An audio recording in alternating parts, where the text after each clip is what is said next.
Yo, this is Job H. Olavere or Job Honra Olavere. Kay halipot malaan pangaran ko. And mawaya din regalo ko kara mama, kara papa, kan ate, kan Jeb para sa Pasko and sa New Year. Paano ko daw yan ipatuloy?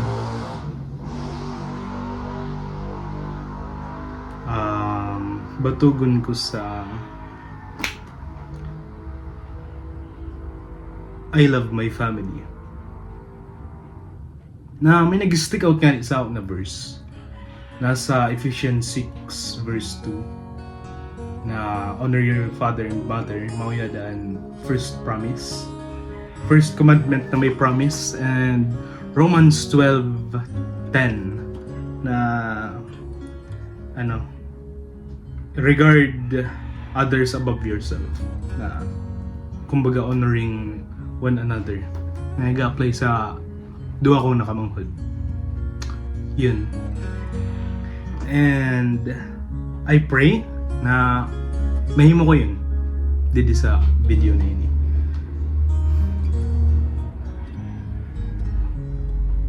Yep.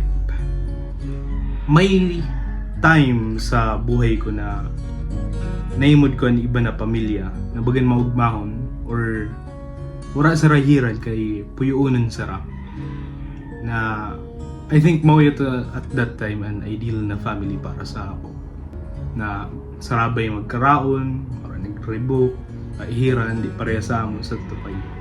Usually pag may tripon huna mo magayon na kay nagtripon kaso an luwas man lang mahiriran. So mao yan. Pero grabe pala ang problema nila na diri lang na rin papaymod kasi puyuuno niya na isara na kumbaga tatago nilang sa sa ngirit and mga problema diri in Israel. Pero bago ko yun ma-realize, unagi sa isip ko na diri ko man niya deserve na pamilya. Yep.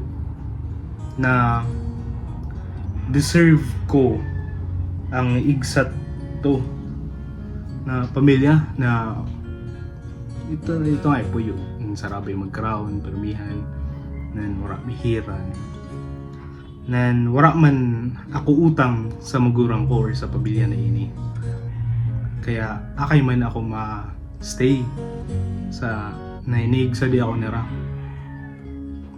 na pagtrato nila sa ako. Isip ko lang yun dati.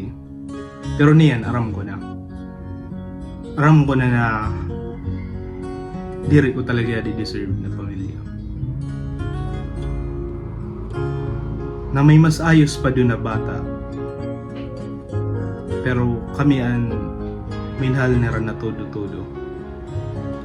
Maski perang ulit nagsuway, sinutil, hiriran. In the end, rupod bang kami ng kompleto.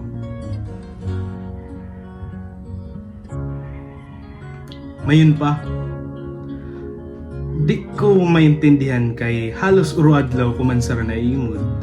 Pero di pa man ako naghahali sa balay or sa mundon. Pero nakaulion tulos ako. Nabagan di ako nasaw sa mga pandok na raw. Praise God talaga. Na grabe ang pasalamat ko kay Lord. Kay to be born again. To have a second chance. Na hinatagan ako perang second chances ni Lord para magbago para sa pamilya. Diri magbago sa pamilya. Yun. Intiro na gusto ko, di man naramahatag. Pero intiro na mayon sara. Nahatag na. Praise God.